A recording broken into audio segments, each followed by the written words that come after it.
ओम शांति। 2 अक्टूबर 2020। बाबा के महावाक्य। मीठे बच्चे, यह पुरुषोत्तम संगम युग कल्याणकारी युग है। इसमें ही परिवर्तन होता है। तुम कनिष्ठ से उत्तम पुरुष बनते हो। प्रश्न: इस ज्ञान मार्ग में कौन सी बात सोचने व बोलने से कभी भी उन्नति नहीं हो सकती? उत्तर: ड्रामा में होगा तो पुरुषार्थ कर लेंगे, ड्रामा कराएगा तो कर लेंगे। यह सोचने व बोलने वालों की उन्नति कभी नहीं हो सकती। यह कहना ही रॉन्ग है। तुम जानते हो, अभी जो हम पुरुषार्थ कर रहे हैं, यह भी ड्रामा में नूंद है। पुरुषार्थ करना ही है। गीत। ये कहानी है दीवे और तूफान की। ओम शांति। यह है कलयुगी मनुष्यों के गीत, परंतु इनका अर्थ वह नहीं जानते। यह तुम जानते हो। तुम हो अभी पुरुषोत्तम संगम युगी। संगम युग के साथ पुरुषोत्तम भी लिखना चाहिए। बच्चों को ज्ञान की पॉइंट्स याद न होने के कारण फिर ऐसे ऐसे अक्षर लिखने भूल जाते हैं। यह मुख्य है। इनका अर्थ भी तुम ही समझ सकते हो। पुरुषोत्तम मास भी होता है। यह फिर है पुरुषोत्तम संगम युग। यह संगम का भी एक त्योहार है। यह त्योहार सबसे ऊंच है। तुम जानते हो, अभी हम पुरुषोत्तम बन रहे हैं। उत्तम ते उत्तम पुरुष, ऊंच ते ऊंच साहूकार से साहूकार नंबर 1 कहेंगे लक्ष्मी नारायण को। शास्त्रों में दिखाते हैं बड़ी प्रलय हुई, फिर नंबर 1 श्री कृष्ण पीपल के पत्ते पर सागर में आया। अभी तुम क्या कहेंगे? नंबर 1 है यह श्री कृष्ण, जिसको ही श्याम सुंदर कहते हैं। दिखाते हैं अंगूठा चूसता हुआ आया। बच्चा तो गर्भ में ही रहता है, तो पहले पहले ज्ञान सागर से निकला हुआ उत्तम ते उत्तम पुरुष श्री कृष्ण है। ज्ञान सागर से स्वर्ग की स्थापना होती है। उनमें नंबर 1 पुरुषोत्तम यह श्री कृष्ण है। और यह है ज्ञान का सागर, पानी का नहीं। प्रलय भी होती नहीं। कई बच्चे नए नए आते हैं तो बाप को फिर पुरानी पॉइंट रिपीट करनी पड़ती है। सतयुग, त्रेता, द्वापर, कलयुग, यह 4 युग तो हैं। 5वां फिर है पुरुषोत्तम संगम युग। इस युग में मनुष्य चेंज होते हैं, कनिष्ठ से सर्वोत्तम बनते हैं। जैसे शिव बाबा को भी पुरुषोत्तम व सर्वोत्तम कहते हैं ना, वह है ही परम आत्मा, परमात्मा। फिर पुरुषों में उत्तम हैं यह लक्ष्मी नारायण। इन्हों को ऐसा किसने बनाया? यह तुम बच्चे ही जानते हो। बच्चों को भी समझ में आया है। इस समय हम पुरुषार्थ करते हैं ऐसा बनने के लिए। पुरुषार्थ कोई बड़ा नहीं है, मोस्ट सिंपल है। सीखने वाली भी हैं अबलाएं कुब्जाएं, जो कुछ भी पढ़ी लिखी नहीं है। उन्हों के लिए कितना सहज समझाया जाता है। देखो, अहमदाबाद में एक साधु था। कहता था हम कुछ खाते पीते नहीं हैं। अच्छा, कोई सारी आयु खाता पीता नहीं, फिर क्या? प्राप्ति तो कुछ नहीं है ना। झाड़ को भी खाना तो मिलता है ना। खाद पानी आदि नेचुरल उनको मिलता है, जिससे झाड़ वृद्धि को पाता है। उसने भी कोई रिद्धि सिद्धि पाई होगी। ऐसे बहुत हैं जो आग से पानी से चले जाते हैं। इनसे भला फायदा क्या? तुम्हारा तो इस सहज राजयोग से जन्म जन्मांतर का फायदा है। तुमको जन्म जन्मांतर के लिए दुखी से सुखी बनाते हैं। बाप कहते हैं, बच्चे, ड्रामा अनुसार हम तुमको गुहिया बातें सुनाता हूँ। जैसे बाबा ने समझाया है, शिव और शंकर को मिलाया क्यों है? शंकर का तो इस सृष्टि में पार्ट ही नहीं है। शिव का, ब्रह्मा का, विष्णु का पार्ट है। ब्रह्मा और विष्णु का ऑल राउंड पार्ट है। शिव बाबा का भी इस समय पार्ट है, जो आकर ज्ञान देते हैं, फिर निर्वाण धाम में चले जाते हैं। बच्चों को जायदाद देकर खुद वानप्रस्थ में चले जाते हैं। वानप्रस्थी बनना अर्थात गुरु द्वारा वाणी से परे जाने का पुरुषार्थ करना। परंतु वापिस तो कोई जा नहीं सकते, क्योंकि विकारी भ्रष्टाचारी हैं। विकार से जन्म तो सबका होता है। यह लक्ष्मी नारायण निर्विकारी हैं।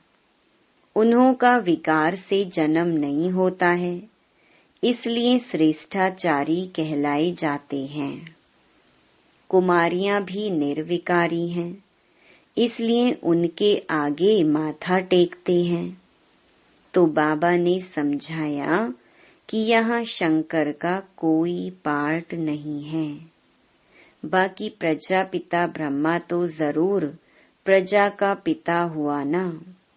शिव बाबा को तो आत्माओं का पिता कहेंगे। वह है अविनाशी पिता। यह गुहिया बातें अच्छी रीति धारण करनी है।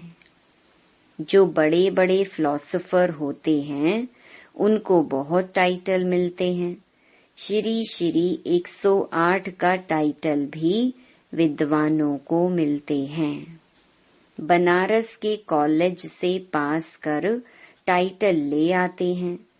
बाबा ने गुप्ता जी को इसीलिए बनारस भेजा था कि उन्हों को जाकर समझाओ कि बाप का भी टाइटल अपने ऊपर रख बैठे हो। बाप को श्री श्री 108 जगत गुरु कहा जाता है। माला ही 108 की होती है। 8 रतन गाए जाते हैं। वह 5 विद ऑनर होते हैं, इसीलिए उनको जपते हैं। फिर उनसे कम 108 की पूजा करते हैं। यज्ञ जब रचते हैं तो कोई 1000 सालिग्राम बनाते हैं, कोई 10,000, कोई 50,000, कोई लाख भी बनाते हैं। मिट्टी के बनाकर फिर यज्ञ रचते हैं। जैसा जैसा सेठ अच्छे ते अच्छा बड़ा सेठ होगा तो लाख बनवाएंगे।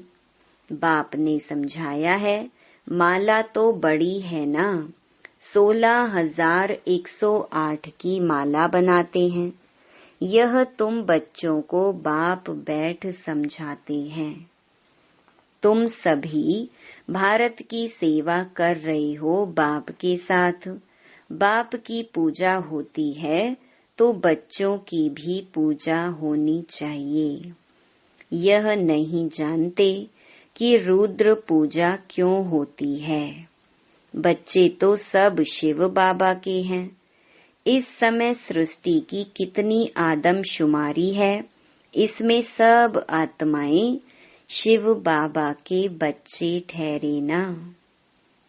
परंतु मददगार सब नहीं होते। इस समय तुम जितना याद करते हो उतना ऊंच बनते हो, पूजन लायक बनते हो।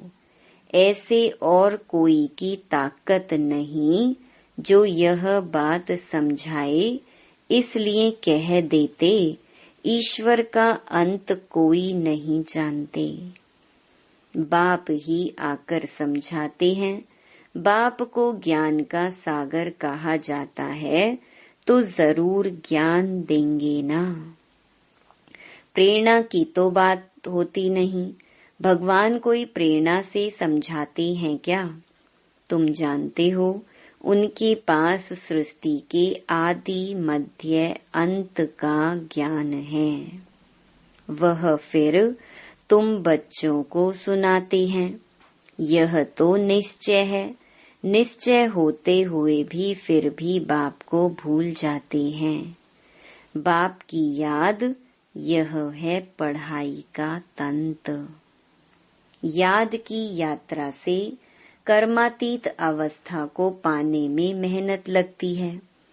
इसमें ही माया के विघ्न आते हैं। पढ़ाई में इतने विघ्न नहीं आते। अब शंकर के लिए कहते हैं, शंकर आँख खोलते हैं तो विनाश होता है। यह कहना भी ठीक नहीं है।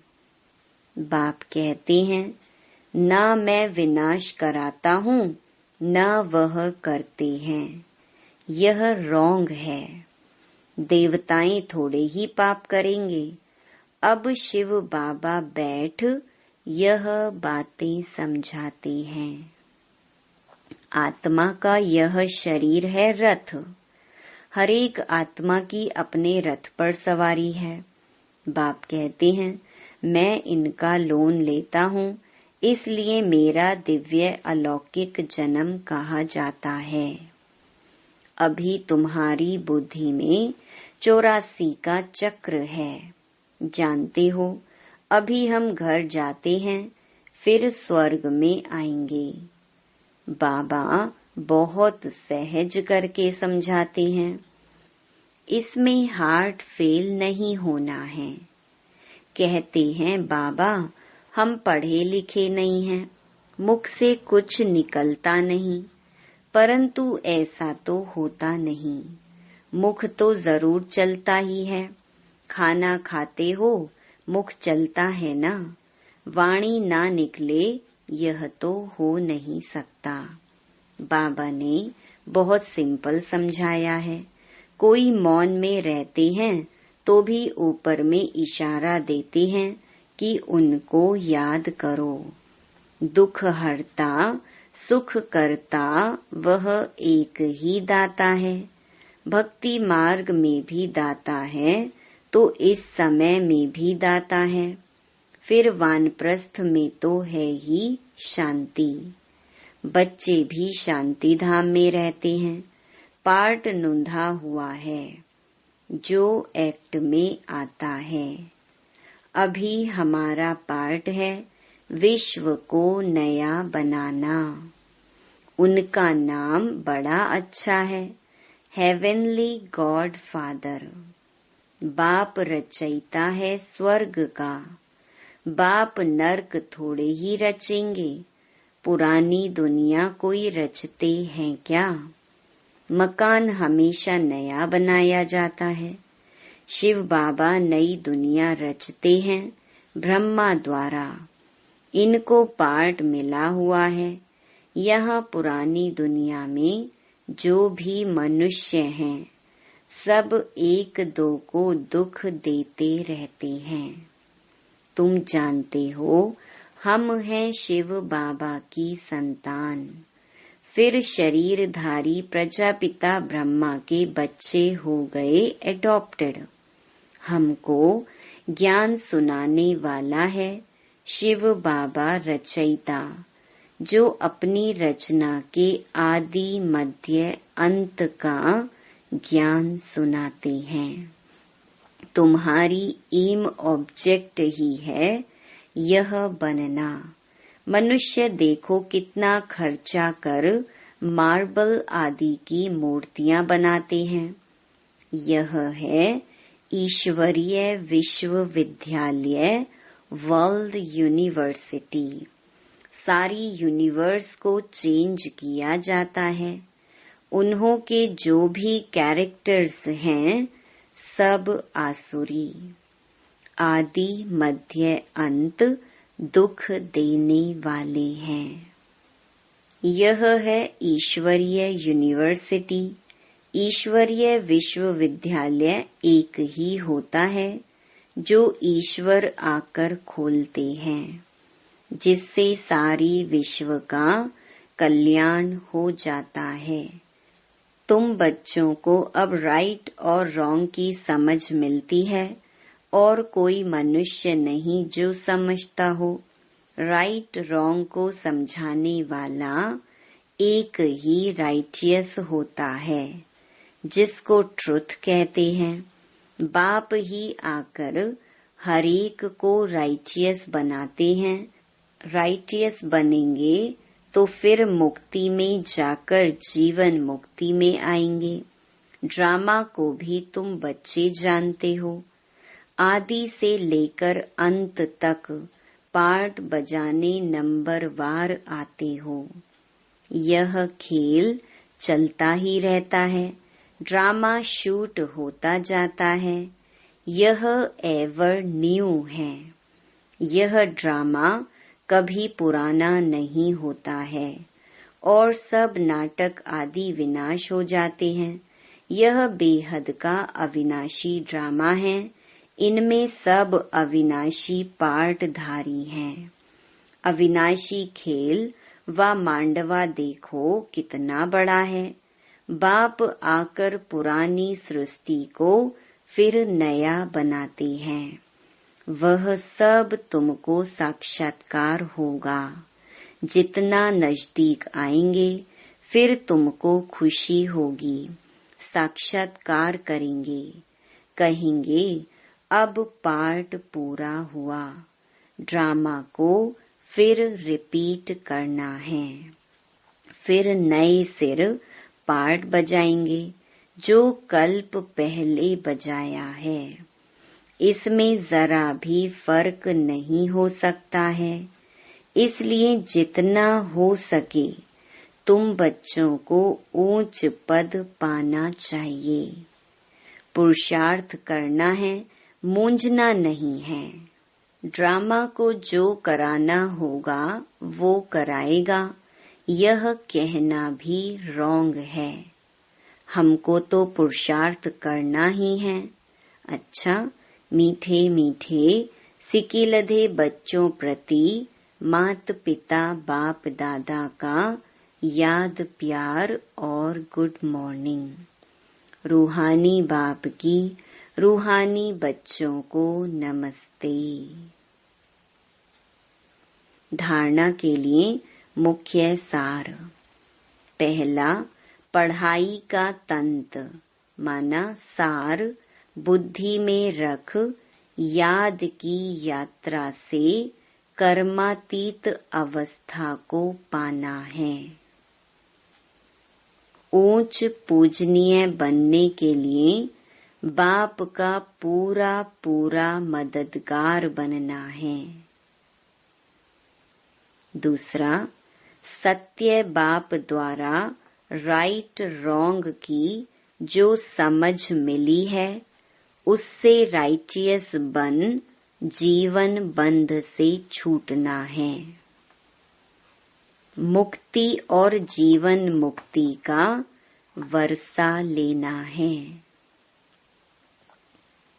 वरदान, संगम युग की सर्व प्राप्तियों को स्मृति में रख चढ़ती कला का अनुभव करने वाले श्रेष्ठ प्रारब्धी भव। परमात्म मिलन व परमात्म ज्ञान की विशेषता है अविनाशी प्राप्तियां होना। ऐसे नहीं कि संगम युग पुरुषार्थी जीवन है और सतयुगी प्रारब्धी जीवन है। संगम युग की विशेषता है एक कदम उठाओ और 1000 कदम प्रारब्ध में पाओ, तो सिर्फ पुरुषार्थी नहीं लेकिन श्रेष्ठ प्रारब्धी हैं। इस स्वरूप को सदा सामने रखो। प्रारब्ध को देखकर सहज ही चढ़ती कला का अनुभव करेंगे। पाना था सो पा लिया, यह गीत गाओ तो घुटके और झुटके खाने से बच जाएंगे। स्लोगन, ब्राह्मणों का श्वास हिम्मत है, जिससे कठिन से कठिन कार्य भी आसान हो जाता है। मातेश्वरी जी के अनमोल महावाक्य। मुक्ति और मोक्ष। आजकल मनुष्य मुक्ति को ही मोक्ष कहते हैं। वो ऐसे समझते हैं जो मुक्ति पाते हैं वो जन्म मरण से छूट जाते हैं। वो लोग तो जन्म मरण में न आना इसको ही ऊंच पद समझते हैं, वही प्रारब्ध मानते हैं। जीवन मुक्ति फिर उसको समझते हैं जो जीवन में रहकर अच्छा कर्म करते हैं। जैसे धर्मात्मा लोग हैं, उन्हों को जीवन मुक्त समझते हैं। बाकी कर्म बंधन से मुक्त हो जाना वो तो कोटों में से कोई विरला ही समझते हैं।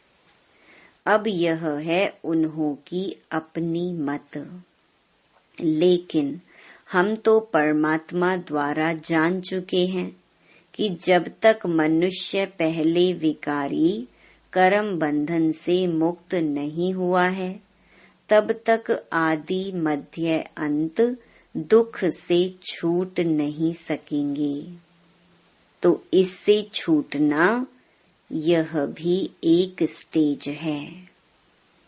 तो भी पहले जब ईश्वरीय नॉलेज को धारण करें तब ही उस स्टेज पर पहुंच सके, और उस स्टेज पर पहुंचाने वाला स्वयं परमात्मा चाहिए, क्योंकि मुक्ति जीवन मुक्ति देते वह हैं।